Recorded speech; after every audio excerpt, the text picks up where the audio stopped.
नमस्कार विद्यार्थी मित्रांनो, नवोदय एंट्रन्स फ्री बॅचमध्ये तुम्हा सर्वांचं स्वागत आहे।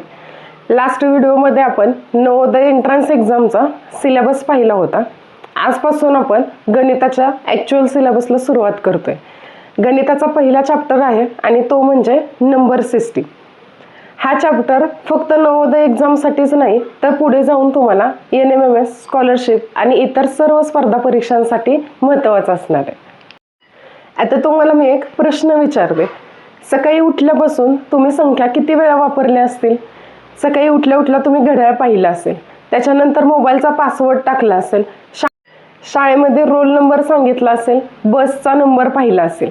म्हणजे सकाळी उठल्यापासून रात्री झोपेपर्यंत आपण खूप ठिकाणी नंबर वापरतो, म्हणजेच संख्येशिवाय आपलं कोणतंच काम होत नाही।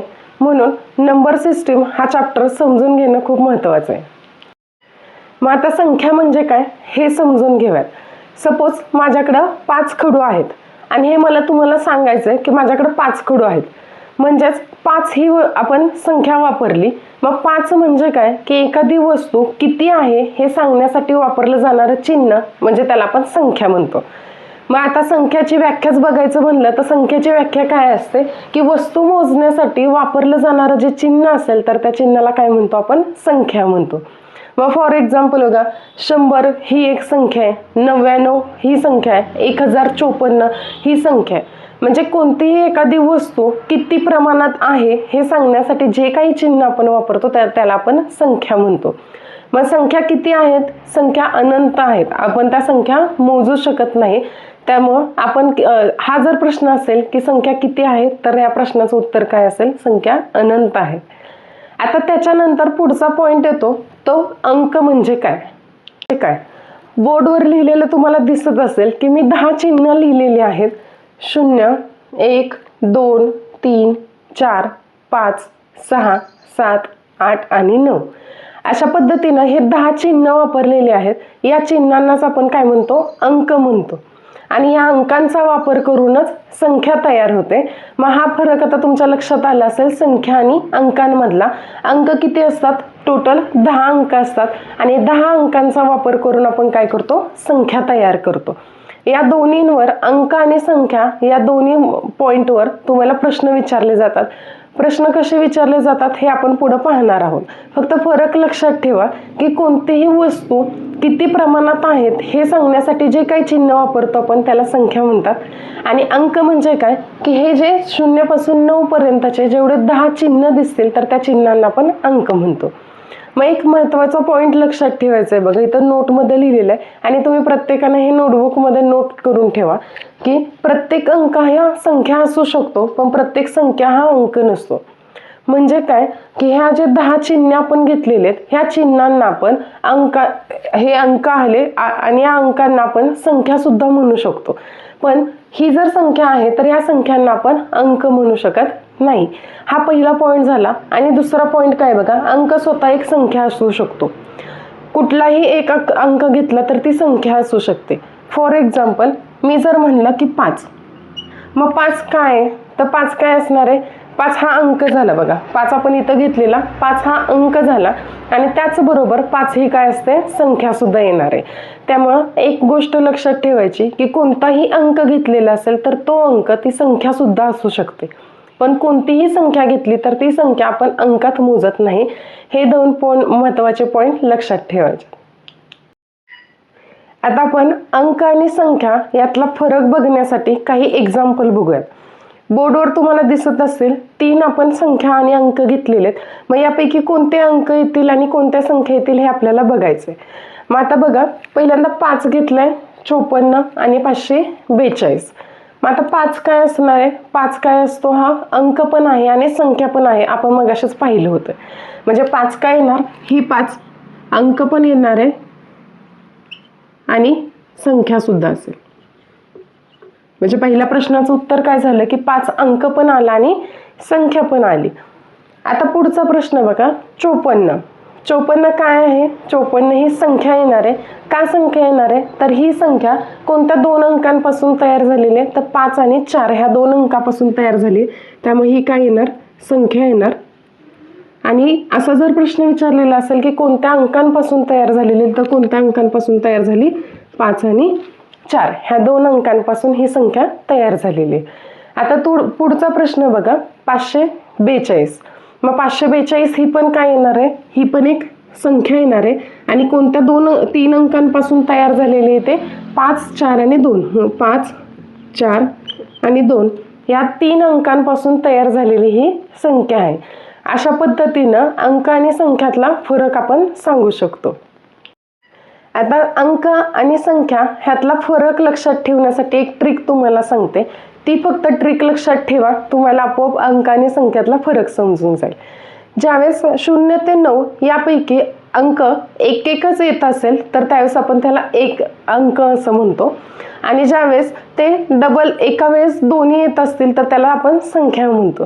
जसं आपण इथं पाहिलेले बघा, हा 5 एकटाच आलेला म्हणजे ही काय झाला, अंक झाला आणि ती संख्या पण झाली, एक अंकी संख्या झाली. आणि जर आता खालच्याच एक्झाम्पलमध्ये बघा, 5 आणि 4 दोन्ही आलेले एकत्र, त्यामुळे ती काय झाली, संख्या झाली. त्यामुळे 0 ते 9 पर्यंत जर एकच अंक येत असेल तर तिथं तो अंक असणार आहे. आणि जर ते एका वेळेस दोन अंक येत असतील तर ती काय होणार आहे, संख्या तयार होणार. आता आपण प्रॅक्टिससाठी काही एक्झाम्पल्स घेतलेले, तर ते एक्झाम्पल सॉल्व्ह करूयात. पहिले एक्झाम्पल आहे बघा, 8 हे दिले तुम्हाला. मग 8 काय येणार आहे, तो एक अंक पण येणार आहे आणि संख्या पण येणार आहे. मग संख्येचा पुढे प्रकार विचारलेला असेल तर संख्या कशी असणार आहे, एक अंकी संख्या. अंक किती वापरलाय, एकच वापरलाय, त्यामुळे ही काय येणार आहे, अंक पण येणार आहे आणि संख्या पण येणार आहे. दोन्ही असेल आणि संख्यातला प्रकार कोणता येणार आहे, मग ती एक अंकी संख्या येणार आहे. आता दुसरा प्रश्न आहे बघा, 46 काय झालेले, 2 अंकांपासून तयार झालेले आणि इथं 2 अंक कोणते वापरले, 4 आणि 6. त्यामुळे सेकंड नंबरचं एक्झाम्पल काय असणार आहे, त्याचा आन्सर संख्या असणार आहे. आता नेक्स्ट काय बघा, 901. मग इथं किती अंक वापरलेत, 3 वापरलेत आणि कोणते 3 वापरलेत, 9, 0 आणि 1 हे 3 अंक वापरलेले. आता नेक्स्ट काय आहे, 0 काय असणार आहे, हा अंक असणार आहे. 0 काय येणार, अंक. नेक्स्ट आहे 6789. इथं पण हा किती अंकांनी तयार झालाय, 4 अंकांनी तयार झाला आणि 4 अंक कोणते आहेत ते 6, 7, 8 आणि 9. त्यामुळे हे काय असणार आहे, 6789 ही संख्या असणार आहे. नेक्स्ट आहे 500. 505 आणि 0 या 2 अंकांपासून तयार झालेली संख्या आहे. त्यामुळे 500 काय येणार आहे, संख्या येणार आहे. आता आपण या टॉपिकवर कशा प्रकारचे प्रश्न परीक्षेत येतात तर ते बघूयात. पहिला प्रश्न आहे बघा, खालीलपैकी अंक कोणता. प्रश्न विचारलाय, तुम्हाला 4 ऑप्शन्स दिलेले आहेत, त्या 4 पैकी कोणता अंक येतोय हे आपल्याला सांगायचंय. मग अंकासाठी साधी डेफिनेशन आहे आपले की 0 to 9 पर्यंतचे जे काय नंबर्स येतील तर त्यापैकी कोणताही एकच नंबर तिथे एक्झिस्ट करत असेल तर आपण ते काय म्हणणार आहे, तो अंक असणार आहे. मग आता बघूयात बघा, इथं काय झालंय, इथं 23 आहे म्हणजे इथं 2 आणि 3 हे अंक वापरले, त्यामुळे ही काय येणार आहे, संख्या येणार आहे, अंक येणार नाही. सेकंड ऑप्शन बघा, इथं काय आहे, 143 म्हणजे 1, 4 आणि 3 वापरलेले आहेत, हे अंक वापरलेत, त्यामुळं ही पण संख्या असणार नाही. चौथा ऑप्शन जर बघितलं तर 504 आहे म्हणजे 5, 0 आणि 4 हे अंकांपासून ही संख्या तयार झाली, त्यामुळे ही संख्या येणार आहे, हे पण उत्तर येणार नाही. म्हणजे बरोबर उत्तर काय असणार आहे आपलं, ऑप्शन नंबर 3 आन्सर असणार आहे 7 हा काय झाला, अंक झाला. आता दुसरा प्रश्न बघा, 4, 7 आणि 9 हे अंक वापरून तयार होणारी संख्या कोणती. मग आता 4, 7 आणि 9 हे अंक वापरून संख्या तयार करायची आपल्याला, म्हणजे हे तिन्ही पण अंक काय पाहिजेत, त्या संख्येमध्ये आले पाहिजेत. मग आपण कोणतेही अंक तयार करू शकतो. मग आता ऑप्शनमध्ये विचारलेलं आहे तुम्हाला की या ऑप्शनपैकी कोणता करेक्ट आन्सर असणार आहे. मग करेक्ट आन्सर काय असेल, ऑप्शन नंबर 1 479. कारण हे जे 3 ऑप्शन्स दिलेत बघा, ह्या 3 ऑप्शनमध्ये 4, 9 आणि 7 दिलेले आणि हे काय आहेत, अंक आहेत. आपल्याला काय विचारलंय, तयार होणारी संख्या कोणती, त्यामुळे उत्तर काय असणार आहे, ऑप्शन नंबर 1 479. पुढचा प्रश्न आहे, सर्वात लहान अंक कोणता. जे 4 ऑप्शन्स दिलेत त्यापैकी सर्वात लहान अंक कोणता हे आपल्याला शोधायचं आहे. मग ऑप्शन्स काय आहेत बघा, 1, 9, 0 आणि 10. अंक विचारलेला आहे त्यामुळं हा ऑप्शन तर येणार नाही. म्हणजे राहिले 3 ऑप्शन्स, 1, 0 आणि 9. आणि ह्या 3 मधला सर्वात लहान विचारलेला आहे त्यामुळे सर्वात लहान कोणता येणार आहे? 0 येणार आहे. त्यामुळे बरोबर उत्तर काय असणार आहे? Option number 3. पुढचा प्रश्न आहे बघा, सर्वात मोठा एक अंकी अंक कोणता? आता प्रश्न व्यवस्थित वाचायचा आहे. काय विचारलंय? सर्वात मोठा. ह्या 4 ऑप्शनपैकी मोठा अंक पाहिजे आणि पुढची कंडिशन काय दिली? एक अंकी अंक पाहिजे, म्हणजे एकच अंकी पाहिजे. त्यामुळं हा 10 ऑप्शन गेला. राहिले कोणते कोणते? 8, 9 आणि 0. मग 8, 9 आणि 0 ह्या 3 मध्ये मोठा कोणता आहे? 9 मोठा आहे. त्यामुळे पर्याय क्रमांक 2 या प्रश्नाचं उत्तर असणार. पुढचा प्रश्न आहे, 507 मध्ये किती अंक आहेत? मग संख्या दिली आहे तुम्हाला 507. मग या 507 मध्ये अंक किती वापरलेले? 3 वापरलेले. कोणते कोणते वापरले? 5, 0 आणि 7. 3 अंक वापरलेले आहेत. म्हणजे या प्रश्नाचं उत्तर काय असणार आहे? 3 असणार आहे. Option number 2. नेक्स्ट प्रश्न आहे बघा, खालीलपैकी 3 अंकी संख्या कोणती? प्रश्न काय विचारलाय? 3 अंकी संख्या पाहिजे, म्हणजे तिथं अंक किती असणार आहेत? 3 असणार आहेत. मग आता ऑप्शन बघूयात बघा. इथं किती अंक आहेत? 8 आणि 9. हे येणार नाही. इथं 1 आणि 4 आहे, हे पण येणार नाही. इथं 1 आहे, हे येणार नाही. म्हणजे या प्रश्नाचं उत्तर काय असणार आहे? Option number 2, 999. नेक्स्ट क्वेश्चन आहे, 7 हा काय आहे? ऑप्शन्स बघूयात. पहिला आहे फक्त संख्या, दुसरा फक्त अंक, तिसरा संख्या आणि अंक दोन्ही, आणि चौथा यापैकी नाही. आता मी तुम्हाला सांगितलं होतं बघा, 0 to 9 पर्यंतचे जे काही नंबर्स आहेत ते जर एकटे येत असेल तर त्याला अंक म्हणतात, आणि प्रत्येक अंक हा संख्या सुद्धा असतो. म्हणजे या प्रश्नाचं बरोबर उत्तर काय असणार आहे? संख्या आणि अंक दोन्ही येणार आहे. प्रत्येक अंक हा संख्या असू शकतो, पण प्रत्येक संख्या हा अंक येत नाही. त्यामुळे आज नोटबुकमध्ये काय नोट करणार आहे महत्त्वाचा पॉईंट, की प्रत्येक अंक ही संख्या पण येते आणि अंक पण असतो, पण प्रत्येक संख्या ही अंक नसते. आज आपण नंबर सिस्टीमचा पार्ट 1 पाहिला.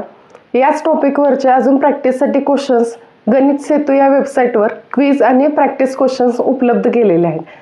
त्या वेबसाईटची लिंक तुम्हाला डिस्क्रिप्शन बॉक्समध्ये आणि कमेंट बॉक्समध्ये दिलेली आहे. सराव करा आणि तुमचा स्कोअर किती येतोय तो मला नक्की कळवा. व्हिडिओ आवडले असल्यास व्हिडिओला लाईक करा आणि आपल्या गणित सेतू या चॅनलला सबस्क्राईब करा.